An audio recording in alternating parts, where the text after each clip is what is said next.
ਰਾਉਜ਼ avenue court ਦੇ ਵਿੱਚ ਅਰਵਿੰਦ ਕੇਜਰੀਵਾਲ ਦੀ ਪੇਸ਼ੀ ਹੋਈ ਸੀ ਔਰ 23 ਅਪ੍ਰੈਲ ਤੱਕ ਨਿਆਇਕ ਹਿਰਾਸਤ ਜਿਹੜੀ ਹੈ ਜੁਡੀਸ਼ੀਅਲ ਕਸਟਡੀ ਵਧਾ ਦਿੱਤੀ ਗਈ ਹੈ। ਅਰਵਿੰਦ ਕੇਜਰੀਵਾਲ 23 ਅਪ੍ਰੈਲ ਤੱਕ ਨਿਆਇਕ ਹਿਰਾਸਤ ਦੇ ਵਿੱਚ ਰਹਿਣਗੇ। ਦਿੱਲੀ ਦੀ ਤਿਹਾੜ ਜੇਲ੍ਹ ਦੇ ਵਿੱਚ ਬੰਦ ਨੇ ਅਰਵਿੰਦ ਕੇਜਰੀਵਾਲ। ਅੱਜ ਹੀ ਪੰਜਾਬ ਦੇ ਮੁੱਖ ਮੰਤਰੀ ਭਗਵੰਤ ਮਾਨ ਉਹਨਾਂ ਨਾਲ ਮੁਲਾਕਾਤ ਕਰਨ ਵੀ ਪਹੁੰਚੇ ਨੇ।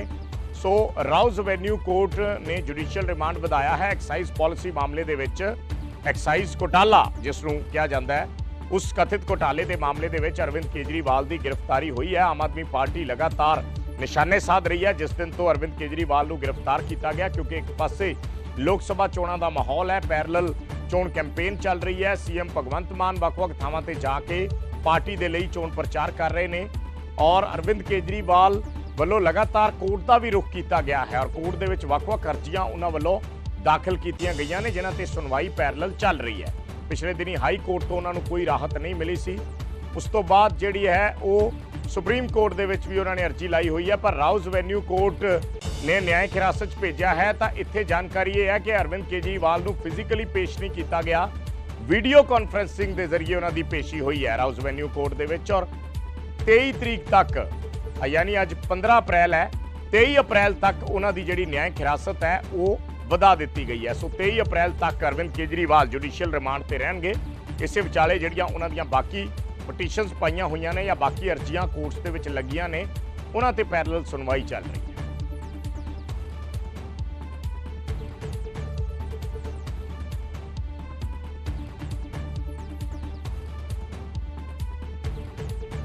शंकर आनंद साडे सहयोगी जुड़े ने।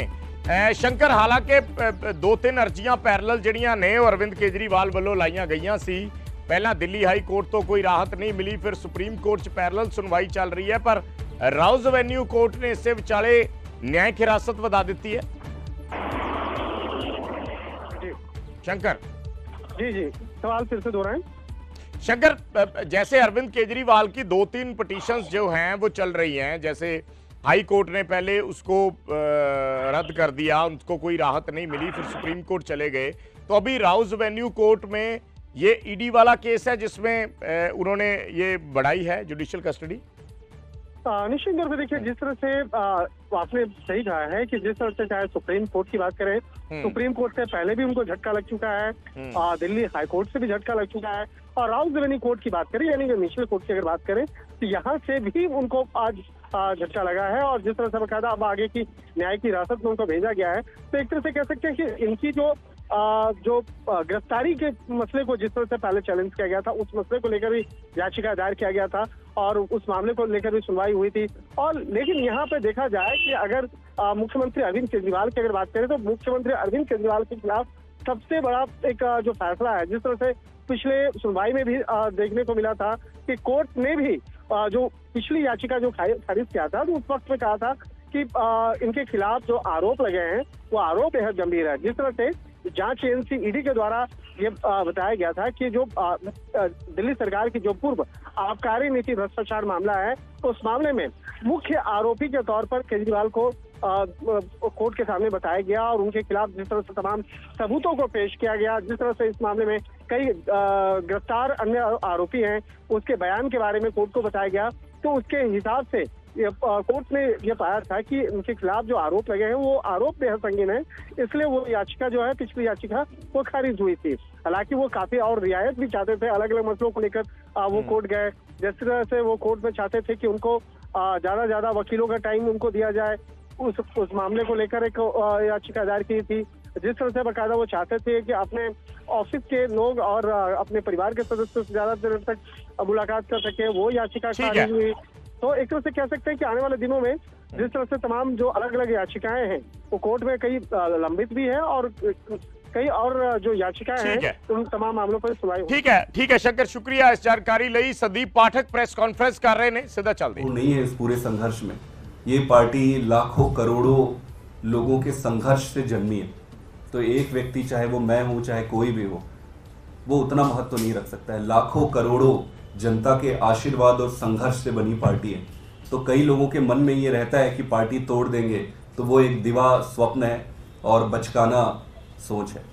सर, लेकिन क्या आप लोग जो तिहाड़ जेल है उसको टेम्पररी सेक्रेटेरिएट के तौर पे डिक्लेयर कराने के लिए कोर्ट जाने वाले हैं, क्योंकि वो टेक्निकल फिर आप मीटिंग्स बुला रहे हैं तो कैबिनेट की जरूरत पड़ेगी, अधिकारियों को डायरेक्शंस देना है, तो वो सब कुछ प्रैक्टिकली पॉसिबल तभी होगा जब टेम्परेरी जेल डिक्लेयर किया जाता है। वो देख लेंगे जो भी व्यवस्था में है, कानून में है, उसके तहत ही करेंगे सारी चीजें। हमें न्यायपालिका पर पूरा भरोसा है। जो भी प्रक्रिया चल रही है वो सिर्फ हम नहीं, पूरा देश अपनी छाती पे हाथ रख के बहुत ही उत्सुकता के साथ जुडिशरी को, न्यायपालिका को, पूरी प्रक्रिया को देख रहा है। आज से पहले तक जिसको कानून से कोई लेना देना नहीं होता था, आज वो व्यक्ति भी कानून की किताबें उठाकर पढ़ रहा है कि ये क्लॉज क्या कह रहे हैं, ये आर्टिकल क्या कह रहे हैं। सुप्रीम कोर्ट से जो राहत की उम्मीद थी आप लोग को, एक तरह से ईडी को नोटिस किया सुप्रीम कोर्ट ने और अगली तारीख दी है, तो क्या आपको लगता है कि आगे कुछ आपको राहत? हमें पूरी उम्मीद है।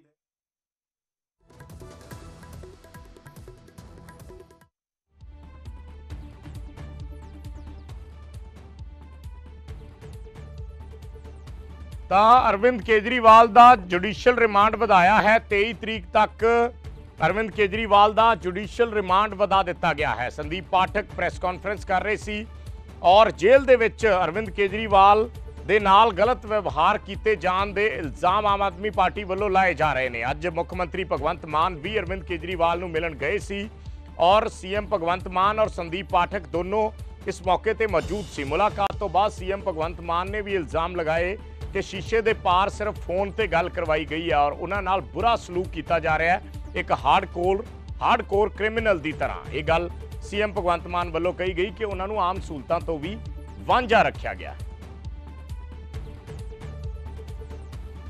बहुत दुख हुआ दिल को कि मतलब जो हार्डकोर क्रिमिनल होते हैं, जो खतरनाक अपराधी होते हैं, उनके वाली सहूलतें भी नहीं मिल रही है। मतलब क्या कसूर, क्या मतलब अरविंद केजरीवाल का कसूर क्या है?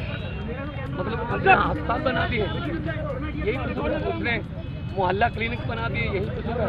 उसने बिजली फ्री कर दी, यही कसूर है। उसने स्कूल बना दिए, यही कसूर है।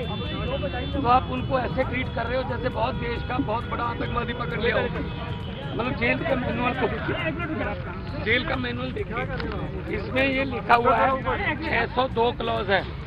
इसमें लिखा हुआ है however the superintendent of the prison may allow well behaved prisoners to have face to face interview after giving due consideration to security and other related aspects.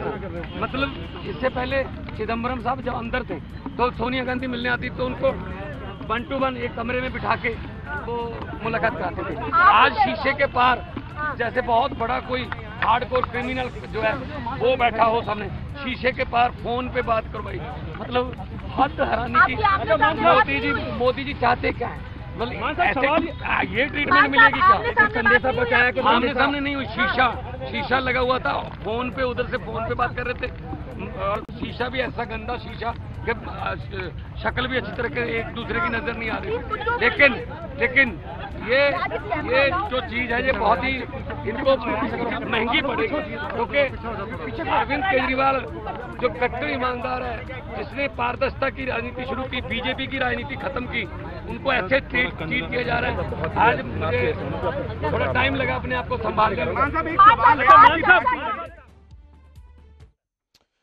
ਤੇ ਗੱਲ ਕਰਦੇ ਹਾਂ ਕਾਂਗਰਸ ਦੇ ਮੌਜੂਦਾ ਐਮਪੀ ਜਸਬੀਰ ਸਿੰਘ ਡਿੰਪਾ ਦੀ, ਜਿਹੜੇ ਇਸ ਵਾਰ ਦੀ ਲੋਕ ਸਭਾ ਚੋਣ ਨਹੀਂ ਲੜਨ ਜਾ ਰਹੇ। ਖਡੂਰ ਸਾਹਿਬ ਤੋਂ ਜਸਬੀਰ ਸਿੰਘ ਡਿੰਪਾ ਮੌਜੂਦਾ ਐਮਪੀ ਨੇ, ਪਰ ਹੁਣ ਉਹ ਉਮੀਦਵਾਰ ਨਹੀਂ ਹੋਣਗੇ। ਖਡੂਰ ਸਾਹਿਬ ਤੋਂ ਰਾਣਾ ਗੁਰਜੀਤ ਸਿੰਘ ਦੇ ਬੇਟੇ ਨੂੰ ਟਿਕਟ ਦਿੱਤੀ ਜਾ ਸਕਦੀ ਹੈ। ਰਾਣਾ ਇੰਦਰ ਪ੍ਰਤਾਪ ਸਿੰਘ ਕਾਂਗਰਸ ਦੇ ਉਮੀਦਵਾਰ ਹੋ ਸਕਦੇ ਨੇ।